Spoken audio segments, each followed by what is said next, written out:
You take the blue pill. The story ends. You wake up in your bed and believe whatever you want. You take the red pill. You stay in Wonderland. And I show you how deep the rabbit hole goes. Sports science, strength and conditioning, high performance coaching. Welcome to the Decoding Excellence Show.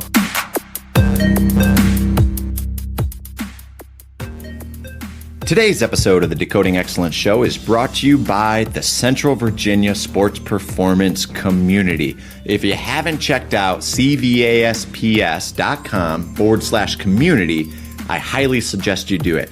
I've logged onto the website and accessed some of the greatest materials when it comes to continuing education. You have presenters that come on and do guest lectures, in addition to having access to what is otherwise the CVASP seminar and the last 6 years of seminars. And let me tell you, me and my performance staff have been going through some of them that we've missed, and it is top-notch material. So I'd highly suggest, oh my goodness, I can't even speak today. I highly suggest that you check out the community. Jay has put together a tremendous amount of continuing education resources with community contributors like Dr. Brian Mann, Nate Brookerson, Ryan Horn, Devin McConnell, Landon Evans, and myself. It's a great resource if you're looking for a new continuing education domain. Check it out at cvasps.com.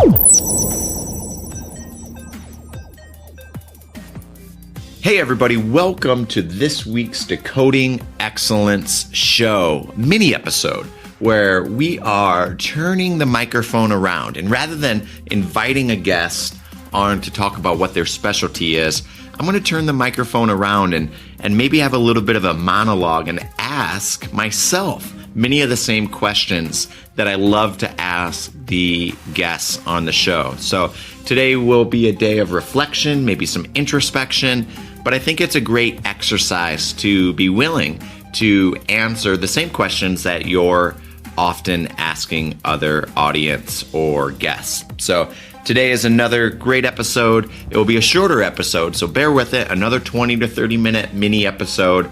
And I am incredibly excited about bringing it to you guys. I know that there will be a lot of wisdom and a lot of things that you guys can pick up from this episode. So without further ado, here is this week's mini episode.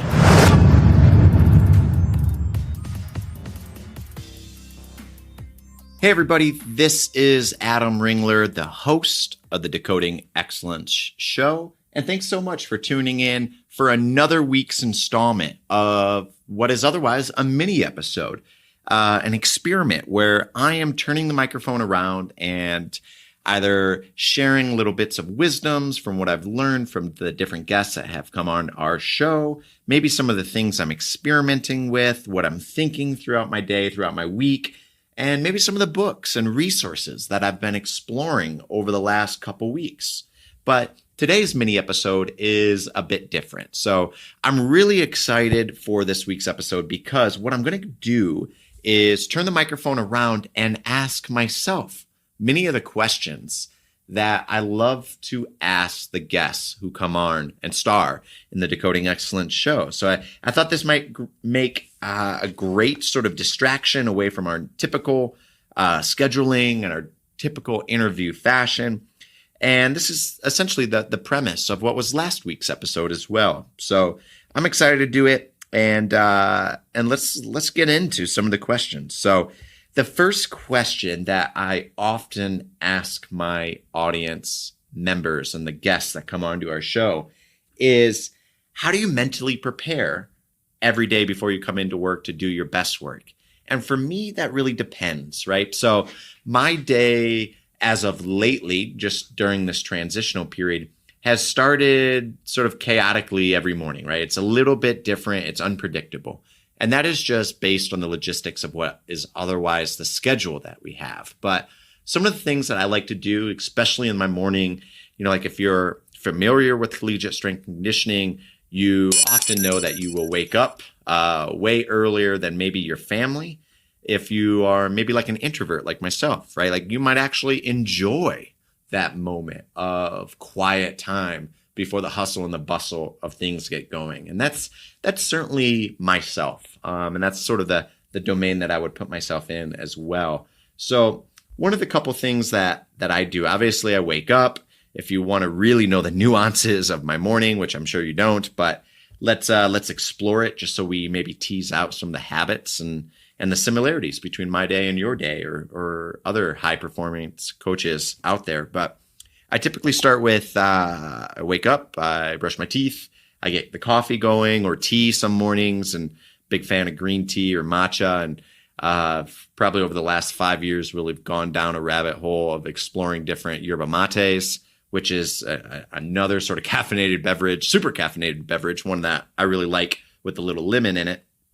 However, I get that going, and then as that's either percolating or as water's heating up or while the tea is steeping, don't kill me, guys, especially if you're the hardcore tea fanatics for maybe over steeping my teas. But while that's going, what I really like to try to do is pop into a Headspace application on my phone, which is a maker of a guided meditation app. I talked a little bit about it on the last show. There's many different alternatives, whether it's Headspace or Calm.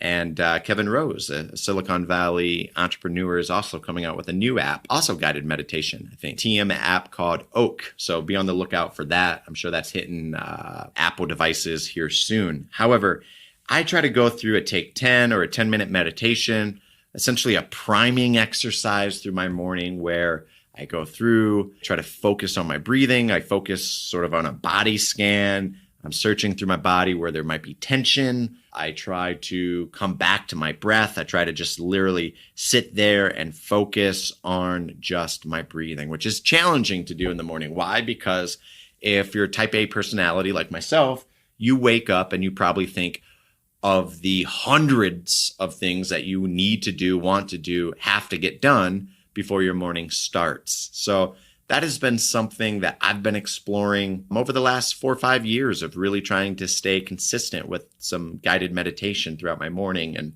let me tell you, especially with a 4 and a 2-year-old at home, the opportunity, the mindfulness training, if you will, from that meditation exercise or practice has a lot of carryover. And I think Andy in Headspace does a tremendous job of really sort of dedicating that session and focusing on the benefits, not only for yourself, but for the people that are around you, your family, your coworkers, the people that you service throughout your day. And I found a lot of similarities between other coaches. When I start to talk about mindfulness training or meditation or visualization, I'm surprised by the number of other coaches that also engage in a very similar practice. And that really starts my morning off on the right note. So after 10 to 15 minutes of guided meditation, that's the time that I usually, at this point in time, sit, drink some coffee. I might listen to a podcast while I'm getting ready for work. And then I jump in a vehicle and I drive off and commute into work. But that morning routine has been consistent probably for me over the last 8-9 years or so. Maybe the added benefit of doing a little bit more mindfulness training the last couple years. But that has been something that's been really, really positive for me. I know if you're a student athlete listening to this, and we preach about having 3 square meals and 3 snacks and continuously feeding, although for me, I end up doing a lot of intermittent fasting. My morning is just purely either coffee with a little bit of heavy cream, or it might be a water-based tea, no cream, anything like that. And then I'll usually have like a meal later in the day, right? It might be after a workout, it might be after a conditioning workout.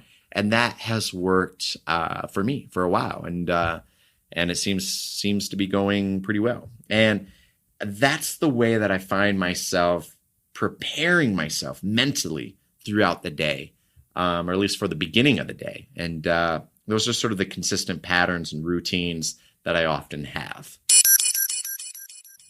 So another question I love to ask my guests is, how has a failure or maybe an apparent failure set you up for later success in life? And if you're human, you're going to come across some failures somewhere in your life. And I think the biggest thing for me is 2 points of critical failures in my life that really set me down what is otherwise this path into strength and conditioning. And one of which I spoke on a different podcast about, but it was the realization that I was just not a good enough wrestler to continue on the collegiate pathway in what is otherwise Big Ten, which is, I think, still the powerhouse conference when it comes to wrestling. I quickly, as a young, naive 18-year-old arriving at Michigan State University, thinking that I was talented enough to be on the wrestling team, quickly found out that I was otherwise at least locally or regionally, back where I came from, a really big fish in a small pond. And being surrounded by other incredibly talented wrestlers and athletes, I quickly found myself at the very bottom of the list. And it was very humbling for me, twofold, right? Because all of my life I was an athlete. I was preparing for this pathway of continued wrestling through high school and through freestyle and Greco-Roman and up to college. And then suddenly that loss of identity when I was no longer a college wrestler as that hit. And that was a huge sort of failure for me. And it honestly shook me quite a bit. You know, I wrestled with sort of who I was as a person at that time, like any probably 18 or 19-year-old would, which is a very turbulent time to discuss anyways. But that loss of identity led me down a path of soul searching, rather. And that's really what got me into sort of fitness and got me into training, right? Because really, when I look at this, I was never really a great, talented wrestler in my life. I worked really hard and I tried to outwork competitors, very Dan Gable-esque, but I thought, well, if I'm not good enough to beat them on the wrestling mat, right, via just talent alone, well, I can at least guarantee that nobody was going to outwork me. So I lent myself to being in a weight room, being in a gym, and trying to cross-train to prepare for that sport. And when wrestling no longer existed for me, at least competitively, I doubled down on training and really got interested into that aspect. So I started reading more and more programs. I started to explore more and more texts and books and different methodologies of training. And then you couple that with the fact that I was a collegiate athlete and I was exposed to strength and conditioning. And that's where sort of my passion began. And I didn't even really know it because, which led me to what is otherwise my second big failure, which was I was still a young, naive college freshman. And not only did I lose the identity of being a collegiate athlete, 2 years later, as I was going down this road, I essentially was chasing a business degree that I never really felt was what I wanted, right? So I did it, and I did it for external circumstances to appease others or whatever. And it wasn't really a decision that I thought of for me. And then I had a very, very powerful conversation that I will never forget. And I really sort of realized that rather than chasing a stigma or what I thought others might have wanted me to have, having this conversation, I chose what I wanted to pursue, which was strength and conditioning, right? I was reading all these books on fitness and training and all this. And, you know, I was avoiding the books on microeconomics and macroeconomics and studying personal finance and accounting and all this. And it was clear as day. I mean, it was right under my nose that I should have just realized that where my passion lied was strength and conditioning. And that's when I changed my degree to kinesiology. I doubled down my efforts academically and stayed throughout summers and literally was being as attentive to my kinesiology and academic studies as I possibly could.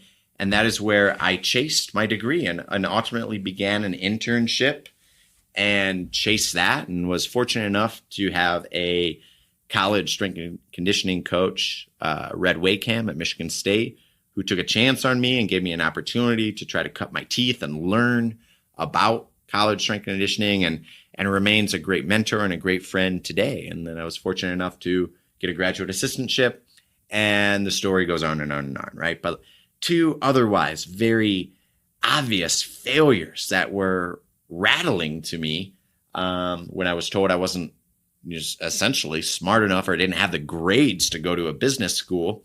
And then secondly, that when I lost that identity of being a student athlete.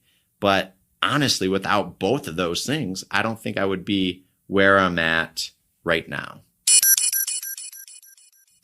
Another question that I love to ask is, what advice would you give to a smart-driven college student about to enter the real world? Well, I deal with smart-driven college student athletes all the time. I also deal with college-age graduate assistants and interns that are applying for their first entry-level strength and conditioning position all the time. And what I would say is that it is infinitely easier to give advice than to take it. So with that said, I often offer quite a bit of advice. Well, what I would offer is this: when you have the option to, and everybody's life circumstances are different, travel, go around, meet other coaches, interact, network, build relationships, visit other sites, learn other philosophies, learn other principles, try to find people that disagree with you, and then try to wrap your head why they may be in a position where they disagree with whatever your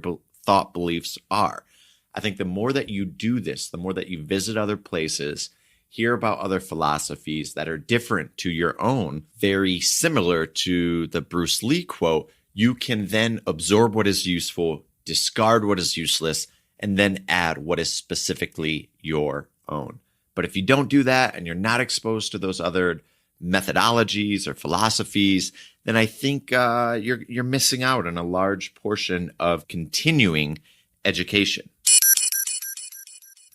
Another question I love is, what are some bad recommendations you hear in the profession or in the area of this expertise? Well, I do have an opinion on that. And my friend Brett Bartholomew has spoke about this on many other podcasts, but I'll shed some light to it as well.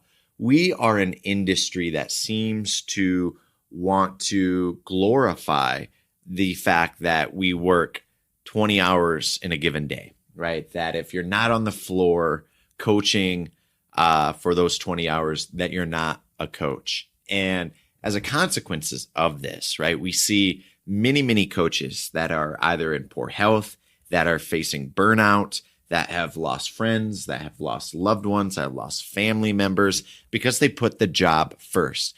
And by no means of disrespect to our industry or to our profession, right? This is a service-based business, and you must provide high-quality service to the student athletes and those that you work with.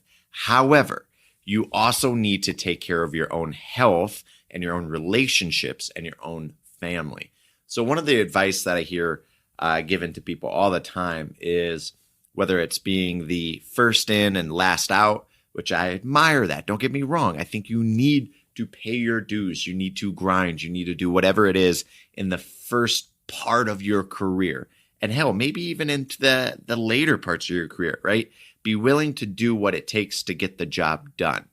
But the glorification of just spending time in the weight room to be the first one in or to be the last one out, when you have no real reason to be there, is a hallmark of misaligned priorities, especially if you have other places and other teams that you're a part of, i.e. your community, your church, your religion, your family, whoever, right? Whatever part, whatever additional team that you're a part of, you owe it to be a great team member, a great team leader to those areas of your life. So these the athletes that I service, absolutely, they are a part of our family. Both my wife and myself and my children, they're a part of our family. But in addition to that, we also have our own personal, intimate family.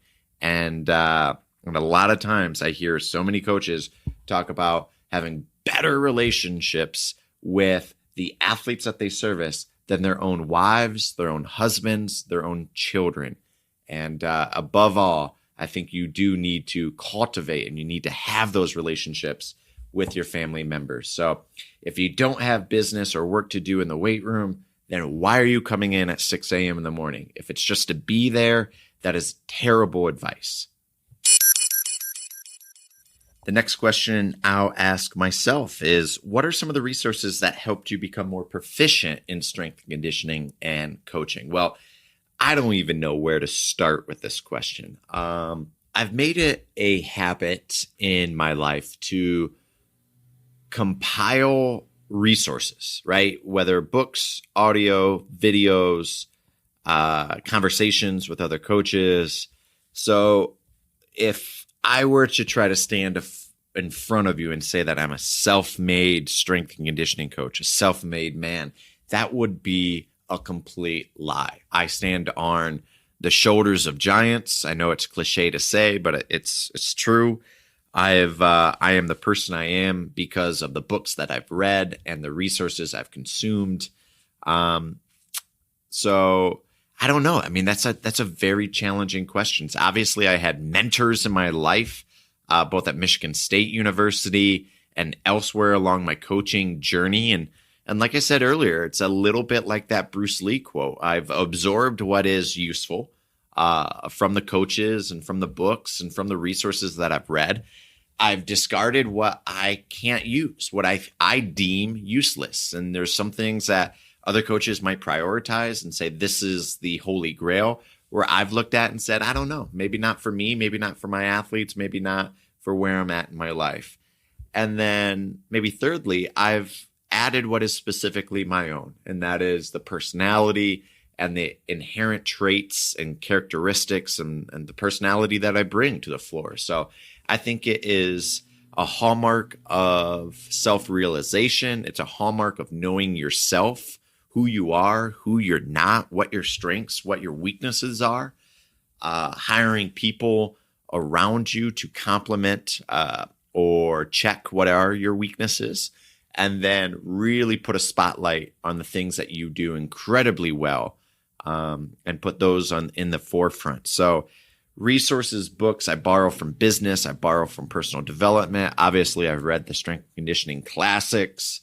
I'm a big fan of using online resources, continuing education, membership sites. I've done a number of those like strengthcoach.com, strength coach webinars, even the new one, which is, what I've talked about earlier on the intro of the show, the CVASPS community, which is a phenomenal new continuing education resource. So it's a world of continuing education out there.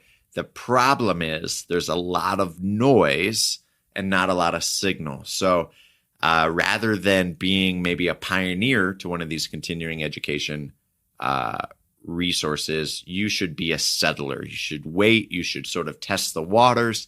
And then when you see what has some traction, then sort of settle with that continuing education resource. But books, audios, videos, I think if you have the accessibility, which we do, right? This is the thing that I stole from Kelly Starrett in one of his videos, is that nowhere in the course of history do we have the greatest access to high quality, world-class coaches at our fingertips like we do now, right? With Twitter, with Instagram, with online connectivity and high-speed internet, we can literally Skype call with some of the world's greatest coaches in an instant. And we didn't have that 30 years ago, right? If you wanted to learn about Olympic weightlifting and you were in Des Moines, Iowa, well, I'm sorry, you'd have to, hop on a bus, drive a car, and find an Olympic weightlifting coach in a different city or in that city. Now you log on, you go to Google, you search your community, and you search whatever topic that you're looking for, and you can have instant accessibility to high quality coaches.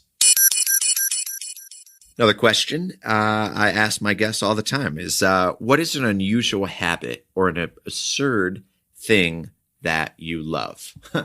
Well, where do I begin? We have these online personas, right, of what you think a person is all about. But when you sit down and you actually break bread with a coach or another person or whatever industry, you start to realize that whatever persona one might have on the internet or whatever their faceplate might be, there's a lot of nuances. There's a lot of personalities that you just don't get to pick up on because you don't get to see that aspect in 140 characters. So I don't know. There's a lot of different things that might make me uniquely me. I love the fact, and I admire this, of people that have a very sort of stoic property to their sort of demeanor. I look at coaches like Mark D'Antonio, who's obviously a Michigan State head football coach, and admire his level of steadfast and stoicism in his coaching abilities. And I hope to someday emulate that. And that is sort of maybe characteristic of a strong mind or of a ease of mind, perhaps. And that is something I'm consistently trying to improve and work on through meditation and mindfulness training. I'm a big connoisseur of movies and music, movies and shows, whether it's Game of Thrones or our beloved Breaking Bad. I mean, there's a number of different things that go into absurd habits or things that I love. I'm a big connoisseur of different teas, whether it's yerba mate, which isn't really a tea, green teas. I love to experiment with them. I love the smell.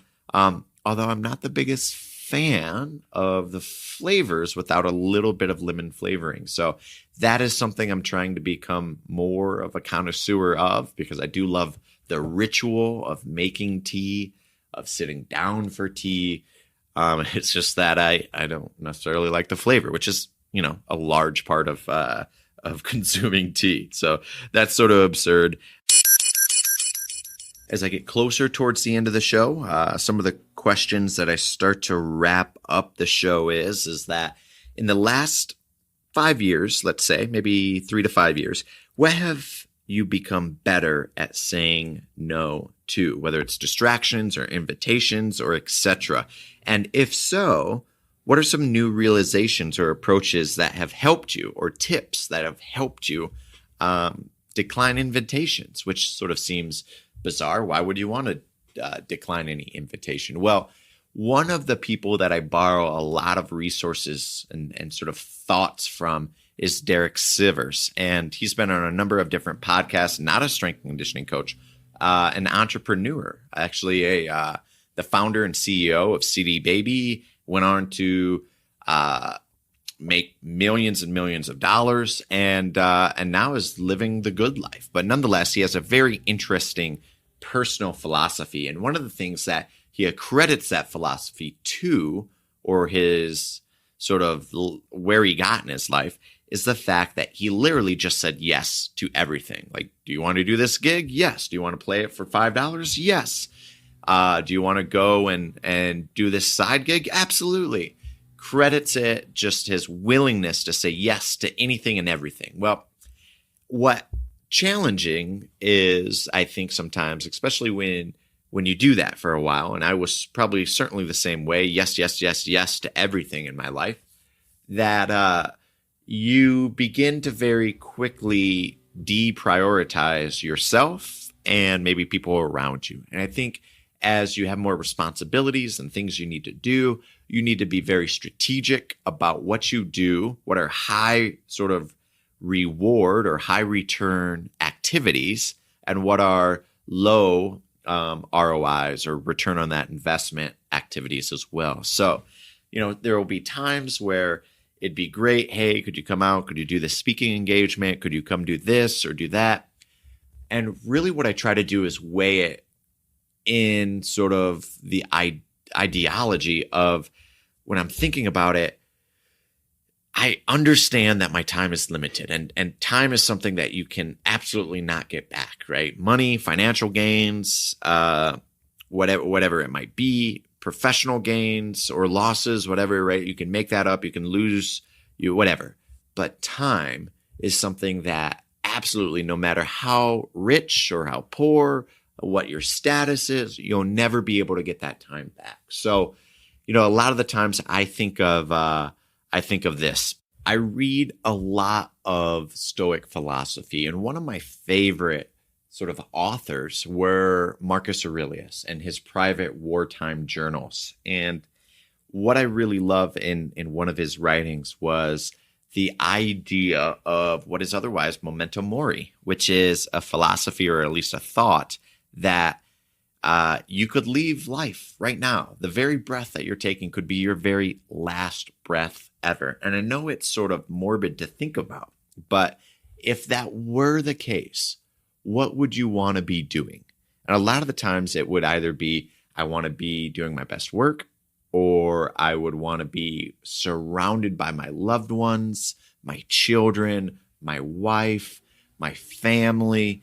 And that is sort of maybe the philosophy that I try to carry, is that I want to make sure that the time that I have on earth, the time that I have, is spent doing what is otherwise high return activities. And a lot of times it's being surrounded by the ones that I love.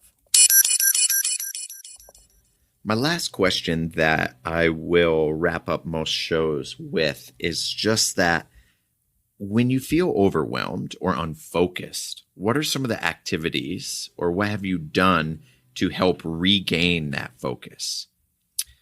For me, it's a number of different things, right? And I might have talked about it on other shows, and it might be, I don't know, maybe I'm overkill with this topic, but whenever I feel incredibly overwhelmed, I do a number of things, and the strategies just sort of are determined by maybe the time allocations that I have. A lot of the times, I think most of our strength conditioning coaches maybe got into this industry, right? We escaped to the weight room for a release in some respects. So the weight room and physical activity is a huge sort of proponent of, or a huge release for me when I start to feel unfocused in my daily life or in my work life. Returning to the weight room and returning to what is otherwise physical labor can be something that sort of centers me. It's almost like a little bit of a physical meditation for me, if you will. I think the second thing that I do often is that when I do have the time and I carve out the time, I allocate and make this time, that going through some guided meditation, sitting down, whether it's in a lit room, dark room, a quiet place, and actually going through, whether it's otherwise like guided meditation via Headspace or elsewhere, that can help sort of restore my clarity and my calm and my focus on what I need to do. And then the third thing is, whether it's utilizing a bullet journal or the best self journal, I do a little bit of writing, and the strategies I've taken away. And there's a phenomenal product out there called the 5-Minute Journal, and it talks about, it essentially guides you through a number of different things. Like you write down in the morning, you write down in the evening, a few different things. And some of the things is like, what are you grateful for? So gratitude journaling, if you will, right? So a lot of the times it's taking stock in the things that you already own and already have. Like, hey, you know what? I'm really, really grateful for the fact that my children are healthy. My wife is healthy. I have a profession and a job that I love to do. And I'm surrounded by great, high quality professionals that are all interested in doing the same thing, right? Supporting our student athletes and winning championships. And that is just a good piece in the morning to sort of say, hey, you know what? Things are okay, right? Like, as you wake up, it could be a lot worse, right? There are some easy wins in the beginning of your day that you can be grateful for to help sort of guide your mind on the right path. And again, at the end of the day, you start talking about journaling, writing down wins that you had during the day. Like, what were some little wins? Well, I did that 60-minute workout, or I accomplished this goal that I wanted to do at work, or I sat down and meditated for 10 minutes, or whatever it might be, right? Like, you're just journaling, you're writing these things down, and you start to have a little bit of a moment of reflection of what happened during the day. And then you can sort of coach yourself, right? You're sitting there and you're thinking, okay, what can I do better tomorrow?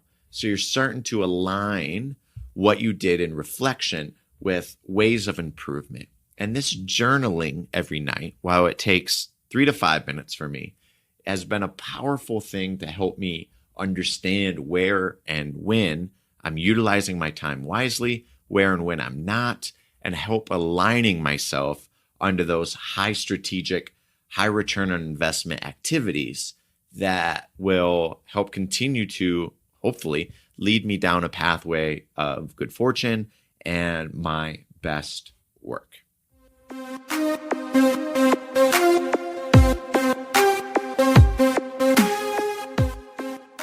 Hey everybody, that's going to be this edition of the Decoding Excellence Show mini episode starring me, which is sort of random. But if you like these sort of self-driven monologues, hit me up on Twitter. It is at Adam Ringler, or you could go to decodingexcellence.com or adamringler.com and leave me a note. Let me know what you want from these mini episodes, and we'll curtail this show to what is otherwise maybe some of the questions that the audience might have. If there's something I can do to provide you a little bit more clarity or drive the conversation in a different fashion, I would love to do it for you.